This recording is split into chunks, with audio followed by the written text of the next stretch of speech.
Hi friends. Hi friends. Welcome back to GT World. And share ഇതെന്റെ അമ്മ. Okay, ഇനി ഞാൻ ഇൻട്രഡക്ഷൻ ഒന്നും പറയണ്ടല്ലോ. അപ്പം ഞാൻ ആഷുമോളുടെ അമ്മ. എന്തൊക്കെയുണ്ട് വിശേഷങ്ങൾ? എല്ലാവർക്കും സുഖമല്ലേ? ഞങ്ങളിവിടെ സുഖമായിരിക്കുന്നു. നമ്മളിപ്പോൾ കണ്ടുകൊണ്ടിരിക്കുന്നത് ഹാൻഡ് എംബ്രോയിഡറി സീരീസാണ്. കഴിഞ്ഞ 2 പാർട്ടിലും നമ്മൾ ചെയ്തിരിക്കുന്ന ഹാൻഡ് എംബ്രോയിഡറി ആണ്. ഇത് ഹാൻഡ് എംബ്രോയിഡറി 3ാമത്തെ പാർട്ടാണ്. ആദ്യത്തെ പാർട്ടിൽ നമ്മൾ ഹാൻഡ് എംബ്രോയിഡറിക്ക് യൂസ് ചെയ്യുന്ന മെറ്റീരിയൽസ് എല്ലാം ഡിസ്കസ് ചെയ്തു. അടുത്തത് നമ്മൾ സെക്കൻഡ് പാർട്ടിൽ നമ്മൾ ഹാൻഡ് എംബ്രോയിഡറിയുടെ ഏറ്റവും ബേസിക് സ്റ്റിച്ചസ് ആയിട്ടുള്ള 3 സ്റ്റിച്ചസാണ് പഠിപ്പിച്ചത്. ഇതിലും ഞാൻ വീണ്ടും 3 സ്റ്റിച്ചസാണ് നിങ്ങളെ പഠിപ്പിക്കുന്നത്. ഞാൻ 3 സ്റ്റിച്ചസ് വെച്ച് പോകുന്നതിൻ്റെ കാരണം ഓൾറെഡി ഒരുപാട് എല്ലാം കൂടെ ഒരുമിച്ച് അങ്ങ് പറഞ്ഞു തന്നു കഴിഞ്ഞാൽ നിങ്ങൾക്ക് പഠിച്ച് സ്ലോലി അല്ലേ ഇത് പഠിക്കാൻ പറ്റുള്ളൂ. പഠിച്ച് പ്രാക്ടീസ് ചെയ്ത് അടുത്ത സ്റ്റെപ്പിലേക്ക് പോകുന്നതായിരിക്കും ബെറ്റർ എന്ന് കരുതിയിട്ടാണ്. മാത്രമല്ല വീഡിയോയുടെ ലെങ്ത് ഒരുപാട് കൂട്ടാൻ ഞാൻ ആഗ്രഹിക്കുന്നില്ല. അപ്പോൾ അതുകൊണ്ടൊക്കെയാണ് 3 സ്റ്റിച്ചസ് വെച്ച് പഠിപ്പിക്കുന്നത്. വീഡിയോ കണ്ടതിന് ശേഷം എന്തെങ്കിലും ഡൗട്ട് ഉണ്ടെങ്കിൽ നിങ്ങൾക്ക് വീഡിയോയ്ക്ക് താഴെ കമൻറ്റ് ചെയ്യാം. അതല്ലെങ്കിൽ ക്രിയേറ്റീവ് വേൾഡ് ഓഫ് സൗന്ദര്യ എന്നുള്ള FB പേജുണ്ട്. FB പേജിലും കമൻറ്റ് ചെയ്യാവുന്നതാണ്. പിന്നെ ചാനൽ ലൈക്ക് ചെയ്യാനും ഞങ്ങളുടെ വീഡിയോ ഇഷ്ടപ്പെടുകയാണെങ്കിൽ ചാനൽ ലൈക്ക് ചെയ്യുക, ഷെയർ ചെയ്യുക, കമൻറ്റ് ചെയ്യുക, സബ്സ്ക്രൈബ് ചെയ്യുക. നിങ്ങൾ തരുന്ന ഓരോ സപ്പോർട്ടും ഞങ്ങൾക്ക് വളരെയേറെ വിലപ്പെട്ടതാണ്. അപ്പോൾ എല്ലാവരും വീഡിയോ കാണുക, എന്നിട്ട് അഭിപ്രായങ്ങൾ അറിയിക്കുക.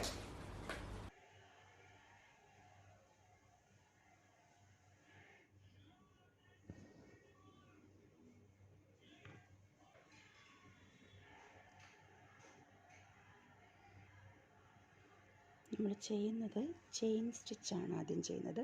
അപ്പം നമ്മൾ മുകളിലേക്ക് സൂചി അതിനടുത്ത് തന്നെ വെച്ച് നമ്മൾ താഴേക്ക് ഇറക്കി ഒത്തിരി വലിയ ചെയിൻസ് എടുക്കാതിരിക്കുന്നതാണ് ഭംഗി. സ്വല്പം ഇങ്ങനെ എടുത്തു. എന്നിട്ട് നമ്മൾ നമ്മുടെ ഈ കിടക്കുന്ന ഈ ത്രെഡിനെ ആ സൂചിയുടെ മുകളിൽ കൂടെ ചുറ്റിയെടുത്തിട്ട് സൂചി മുകളിലേക്ക് തള്ളി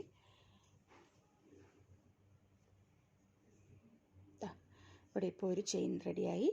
ഇനി നമ്മൾ ഈ ത്രെഡിനെ ഈ സൈഡിലേക്ക് വിട്ടേക്കുകയാണ്. എന്നിട്ട് നമ്മൾ വീണ്ടും ഈ ചെയിനിൻ്റെ അകത്തുകൂടിയാണ് നമ്മൾ സൂചി മുകളിലേക്ക് എടുക്കുന്നത്. ഒരു സ്വല്പം സ്ഥലമെടുത്ത് നമ്മൾ വീണ്ടും സൂചി മുകളിലേക്ക് പൊക്കി കുറച്ചുകൂടി എടുക്കാം. കുറച്ചുകൂടി എടുത്ത് ഇങ്ങനെ മുകളിലേക്ക് പൊക്കി, എന്നിട്ട് വീണ്ടും പഴയതുപോലെ തന്നെ നമ്മൾ ഈ ത്രെഡിനെ നമ്മൾ സൂചിയുടെ അടിയിൽ കൂടി ഇങ്ങനെ ചുറ്റിക്കൊണ്ടുവന്നു.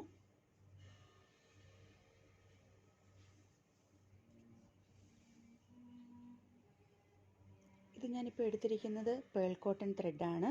നിങ്ങൾക്ക് ആങ്കറിൻ്റെ ത്രെഡ് ആണെങ്കിൽ ഒരു 3 സ്ട്രാൻഡ്സ് വരെയൊക്കെ എടുത്താൽ മതി. അധികം തിക്നെസ്സിൻ്റെ ആവശ്യമില്ല. പിന്നെ ഒത്തിരി വലിയ തെറിച്ച് നിൽക്കുന്ന രീതിയിൽ വേണം എന്നുള്ളതാണെങ്കിൽ മാത്രം നിങ്ങൾക്ക് 6 സ്ട്രാൻഡ്സ് ആങ്കർ ത്രെഡ് എടുത്താൽ മതി. അപ്പം നമ്മളിങ്ങനെ ഇതൊക്കെ പണ്ട് കാലത്തൊക്കെ സ്കൂളുകളിൽ നമ്മളെ ആർട്ട് ആൻഡ് ക്രാഫ്റ്റ് പീരീഡുകളിലൊക്കെ പഠിപ്പിച്ചുകൊണ്ടിരുന്നതാണ്. ഇപ്പോഴത്തെ സ്കൂളുകളിലൊന്നും ഇതൊന്നും ഇല്ല. എന്നെയൊക്കെ സ്കൂളിൽ പഠിച്ചുകൊണ്ടിരുന്നപ്പോൾ പണ്ടൊരു പ്രഭാവതി ടീച്ചറുണ്ടായിരുന്നു. ടീച്ചറൊക്കെയാണ് ആർട്ട് ആൻഡ് ക്രാഫ്റ്റ് ഒക്കെ പഠിപ്പിച്ചുകൊണ്ടിരുന്നത്. അപ്പോൾ അന്ന് ടീച്ചർ പഠിപ്പിച്ചുകൊണ്ടിരുന്ന ഒരു സബ്ജക്റ്റായിരുന്നു ഈ ഹാൻഡ് എംബ്രോയിഡറി. നമ്മളൊരു വൈറ്റ് കളർ ക്ലോത്ത് വാങ്ങിക്കും, ചെറിയ വൈറ്റ് കളർ ക്ലോത്ത്. എന്നിട്ട് അതിനകത്ത് നമ്മൾ റണ്ണിങ് സ്റ്റിച്ച് മുതൽ കുറേ സ്റ്റിച്ചസ് പഠിപ്പിക്കുമായിരുന്നു. അന്ന് അതിനൊന്നും വലിയ ഇമ്പോർട്ടൻസ് കൊടുത്തിട്ടില്ല. ഇപ്പോഴാണ് ഇതിനൊക്കെ ഇമ്പോർട്ടൻസ് ഉണ്ടായത്. കണ്ടോ? അപ്പോൾ ഇതുപോലെ നമ്മൾ ഈ ലൈൻ ഫുള്ള് സ്റ്റിച്ച് ചെയ്തെടുക്കാം. കണ്ടോ? ചെറിയ ചെയിൻസ് ആയിട്ട് എടുക്കുമ്പോഴാണ് നമുക്ക് ഭംഗിയായിട്ട് കിട്ടുന്നത്. ലെങ്ത്തിൽ എടുത്തു കഴിഞ്ഞാൽ അത്രയും ഭംഗി കിട്ടില്ല. അപ്പോൾ സ്റ്റെമ്മൊക്കെ ചെയ്യാനാണെങ്കിൽ ചെറിയ ചെയിൻസ് എടുക്കുന്നതാണ്. ഇപ്പം ഞാനിവിടെ ഒരു റണ്ണിങ് സ്റ്റിച്ച് ചെയ്തിരിക്കുന്നത് നിങ്ങൾക്ക് കാണാം. ഈ റണ്ണിങ് സ്റ്റിച്ചിനെയാണ് നമ്മളിനി വിപ്ഡ് റണ്ണിങ് സ്റ്റിച്ച് ആക്കാൻ പോകുന്നത്. ഓക്കെ, അപ്പോൾ നമ്മൾ സാധാരണ റണ്ണിങ് സ്റ്റിച്ച് ചെയ്യുന്നത് പോലെ ഒരു റണ്ണിങ് സ്റ്റിച്ച് ചെയ്തതിന് ശേഷം സെയിം കളർ നൂല് കൊണ്ടോ അല്ലെങ്കിൽ വേറൊരു കളർ നൂലോ എടുത്തിട്ട് സെപ്പറേറ്റ് ആയിട്ട് വീണ്ടും നൂലിൽ കോർത്ത് സെയിം പ്ലേസിൽ നമ്മൾ ആദ്യത്തെ കുത്തിയ അതിൻ്റെ തൊട്ടടുത്ത് തന്നെ വീണ്ടും കുത്തി മുകളിലേക്ക് എടുക്കുക. അത് കഴിഞ്ഞിട്ട് ഇതിലേക്കൂടി ഇങ്ങനെ കയറ്റി, അതായത് നമ്മുടെ ഈ റണ്ണിങ് സ്റ്റിച്ച് കോർത്തിരിക്കുന്ന ത്രെഡിൻ്റെ അടിയിൽ കൂടി ഇതിങ്ങോട്ട് കയറ്റി കൊടുക്കുക. കണ്ടോ? അത് കഴിഞ്ഞ് വീണ്ടും നമ്മൾ ഈ ത്രെഡിനെ ഇപ്പുറത്തെ സൈഡിലേക്ക് തന്നെ എടുക്കണം. ഇപ്പുറത്തെ സൈഡിലേക്ക് എടുത്തിട്ട് അടുത്ത റണ്ണിങ് സ്റ്റിച്ചിൻ്റെ അടിയിൽ കൂടി, മനസ്സിലായില്ലേ? വീണ്ടും എടുത്ത് ഇങ്ങോട്ട് എടുക്കുക. തിരിച്ച് ഈ സ്റ്റിച്ചിനെ നമ്മൾ വീണ്ടും റൊട്ടേറ്റ് ചെയ്ത് ഇപ്പുറത്തേക്ക് കൊടുക്കുക. ഇവിടുന്ന് അടുത്ത റണ്ണിങ് സ്റ്റിച്ചിൻ്റെ അടിയിലേക്ക് കൊടുക്കുക. ഇത് സെയിം കളർ ത്രെഡ് വെച്ചും ചെയ്യാം, ഡിഫറെൻറ്റ് കളർ ത്രെഡ് വെച്ചും ചെയ്യാം. അത് നിങ്ങളുടെ ഇഷ്ടം പോലെ. നമുക്ക് സ്റ്റെം സ്റ്റിച്ച് ചെയ്യാനായിട്ടും അല്ലെങ്കിൽ ബോർഡർ സ്റ്റിച്ച് ചെയ്യാനായിട്ടും ഒക്കെ യൂസ് ചെയ്യാവുന്ന ഒരു സ്റ്റിച്ചിങ്ങാണിത്. വിപ്ഡ് റണ്ണിങ് സ്റ്റിച്ച് എന്ന് പറയും. ആങ്കറിൻ്റെ ത്രെഡ് വെച്ച് ചെയ്യാവുന്നതാണ്. ആങ്കറിൻ്റെ ത്രെഡ് എടുക്കുമ്പോൾ 3 സ്ട്രാൻഡ്സ് ഒക്കെ എടുത്താൽ മതി. 3 സ്ട്രാൻഡ്സ് എടുത്ത് ഒരു റണ്ണിങ് സ്റ്റിച്ച് ചെയ്തിട്ട് അടുത്തത് വീണ്ടും വേറൊരു കളറിലോ അല്ലെങ്കിൽ സെയിം കളറിലോ 3 സ്ട്രാൻഡ്സ് എടുത്ത് ചെയ്യുമ്പോൾ ഇങ്ങനെ നല്ല ഭംഗിയായിട്ട് കിട്ടും. ഇപ്പം നമ്മുടെ വിപ്ഡ് റണ്ണിങ് സ്റ്റിച്ച് ചെയ്ത് കഴിഞ്ഞിട്ടുണ്ട്. നോക്കിക്കേ, കണ്ട? യെല്ലോയും ഗ്രീനും ഒക്കെ ഇട്ട് ചെയ്ത് കഴിഞ്ഞാൽ കൂടുതൽ ഭംഗിയായിട്ടിരിക്കും.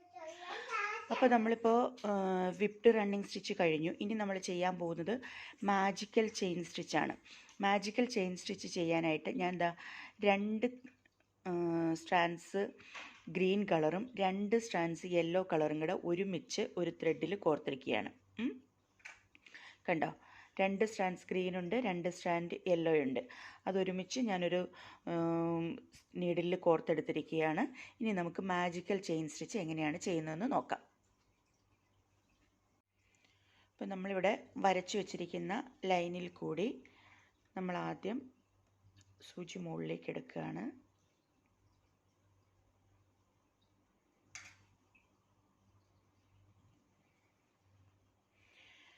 അതിനുശേഷം ചെയിൻ സ്റ്റിച്ച് ചെയ്ത് നിങ്ങളെല്ലാവരും കണ്ടല്ലോ. അപ്പം നമ്മൾ അതുപോലെ തന്നെയാണ് ആദ്യത്തെ നീഡിൽ മുകളിലേക്ക് എടുക്കുന്നത്.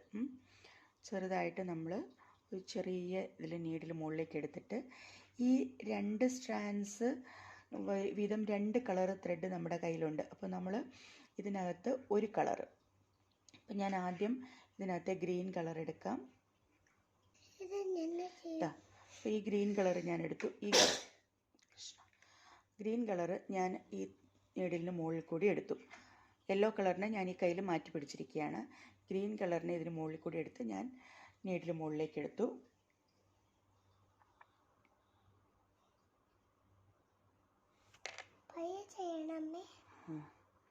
കണ്ടോ? ഇപ്പോൾ ഗ്രീൻ കളർ മാത്രമാണ് ചെയിൻ ഉണ്ടായത്. ഇനി നമ്മൾ തിരിച്ചിതിനകത്തു ഈ ചെയിനകത്തു കൂടി തന്നെ ആദ്യം ചെയ്തതുപോലെ തന്നെ സൂചി മുകളിലേക്ക് എടുക്കുകയാണ്. മുകളിലേക്ക് പൊക്കിയെടുത്തു. ഇനി നമ്മൾ നീഡിലിന് മുകളിൽ കൂടി വിടുന്നത് യെല്ലോ കളറാണ്. യെല്ലോ കളറ് ഈ സൂചിക്ക് മുകളിൽ കൂടി എടുത്ത് നമ്മൾ ഇങ്ങനെ സൂചിക്ക് മുകളിൽ കൂടി യെല്ലോ കളർ എടുത്തു. കണ്ടില്ലേ? ഗ്രീൻ കളർ ഞാൻ കയ്യിൽ മാറ്റി പിടിച്ചിരിക്കുകയാണ്. യെല്ലോ കളർ മാത്രം സൂചിക്ക് മുകളിൽ കൂടി എടുത്തു. ഇങ്ങനെ വലിക്കുകയാണ്.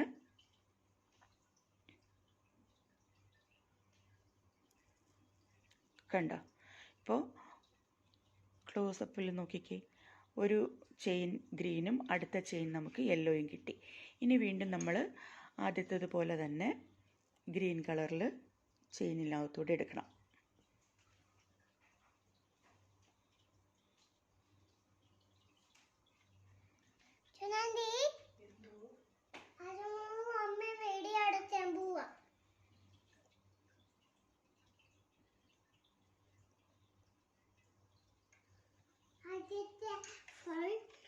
ഇതാണ്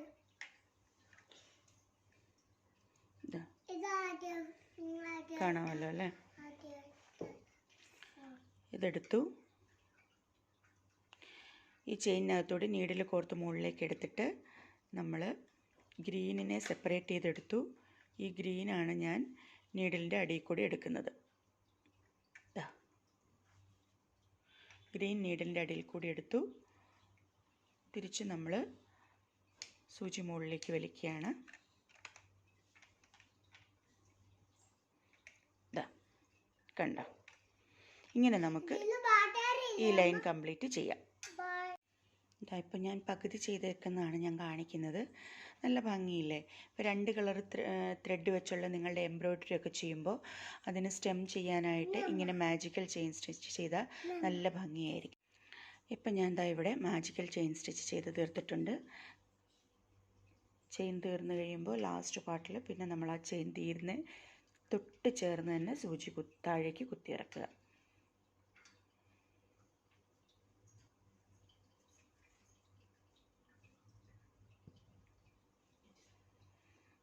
അങ്ങനെ നമ്മുടെ മാജിക്കൽ ചെയിൻ സ്റ്റിച്ചും കംപ്ലീറ്റ് ആയിട്ടുണ്ട്. അപ്പോൾ ഇന്ന് നമ്മൾ പഠിച്ച 3 സ്റ്റിച്ചസാണ്: normal chain stitch, whipped running stitch and magical chain stitch. അപ്പോൾ വീഡിയോ കണ്ടില്ലേ? എന്തെങ്കിലും ഡൗട്ട് ഉണ്ടെങ്കിൽ പറയണം കേട്ടോ. അപ്പോൾ നമുക്ക് വീണ്ടും കൂടുതൽ ഫർദറായിട്ട് സ്ലോലി നമുക്ക് പഠിക്കാവുന്നതാണ്. അപ്പോൾ എല്ലാവർക്കും നല്ലൊരു ദിവസം ആശംസിച്ചുകൊണ്ട് വീണ്ടും കാണാം. അതുവരേക്കും ബൈ.